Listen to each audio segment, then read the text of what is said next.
नमस्कार, स्वागत है आप सभी का द इकोनॉमिस्ट में।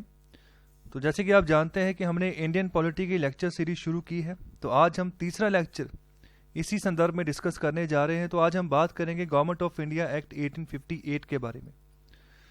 तो जैसे कि लास्ट टाइम हमने बात की कि रेगुलेटिंग एक्ट आया, उसके बाद पिट्स इंडिया एक्ट आया, उसके बाद चार्टर एक्ट की सीरीज आई। तो हर 20 साल बाद उस एक्ट को देखा जाता था, उसमें जो खामियां होती थी उसको दूर करके एक नया एक्ट बनाया जाता था हर 20 साल बाद। तो उसको हम चार्टर एक्ट बोलते थे। और 1853 तक चार्टर एक्ट की सीरीज आई थी, और उसके बाद आया था गवर्नमेंट ऑफ इंडिया एक्ट 1858। सो इसको act for good government of India इसके नाम से भी जाना जाता है। इसके अलावा जितने भी ईस्ट इंडिया कंपनी की पावर्स थी उनको अबॉलिश कर दिया गया और सारी की सारी पावर्स ट्रांसफर कर दी गई ब्रिटिश क्राउन को। कहने का मतलब जो ब्रिटिश मोनार्की थी जो यूके में बैठी थी, सीधे की सीधे सारी पावर्स गवर्नमेंट ऑफ इंडिया की उनके पास चली गई। और ब्रिटिश पार्लियामेंट अब लॉ बनाएगी, अब देखेगी किस तरीके से इंडिया को गवर्न करना है। जिस तरह की प्रॉब्लम्स उनके सामने आती थी, अब जो है ब्रिटिशर्स जो यूके में जो इनकी मोनार्की थी खुद से देखती थी। तो इसलिए इसको कहा गया कि ब्रिटिश क्राउन। अभी क्राउन रूल स्टार्ट हो गया 1858 के बाद। तो ये हुआ क्यों? ये इसलिए हुआ क्योंकि 1857 में रिवॉल्ट हुआ था, ओके, जिसको हम सिपाही मिटनी भी बोलते हैं, ओके, जिस समय हम कहते हैं कि आज़ादी की पहली लड़ाई हमने लड़ी तो 1857 में।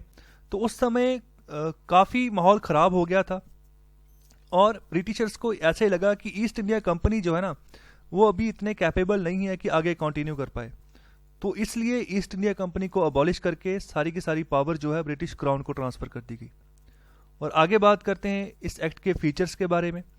तो सबसे पहले जो सबसे बड़ा फीचर है वो है कि सबसे पहली बार एक टर्म इंट्रोड्यूस हुई जिसको हम कहते हैं वाइस रॉय। और इसी एक्ट के तहत जो गवर्नर जनरल ऑफ इंडिया थे उस पोस्ट को उसको बदल के उसका नाम रखा गया vice Roy of India, okay. और लॉर्ड कनिंग थे जो भारत के पहले वाइस रॉय बने। तो आप मुझे कृपया कमेंट बॉक्स में बताएं कि भारत के सबसे लास्ट वाले वाइस रॉय कौन थे, उनका क्या नाम था।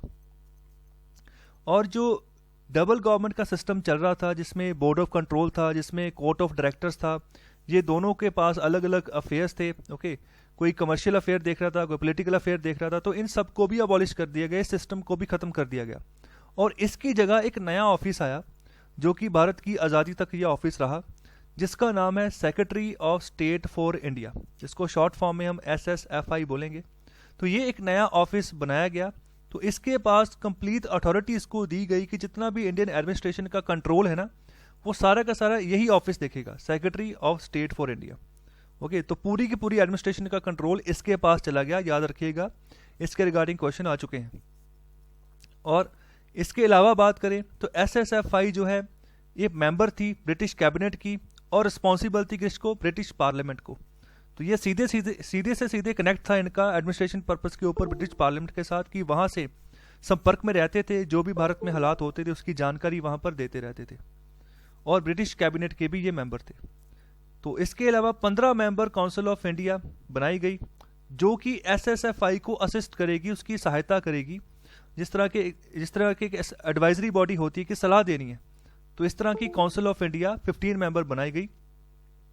और SSFI को यहाँ पर काउंसिल का चेयरमैन बनाया गया। सो ये दोनों पोस्टें चलती रहीं, एक वाइसरॉय ऑफ इंडिया की और एक secretary of state for India की। और देश की आज़ादी तक ये दोनों पोस्टें जो थी रही थी।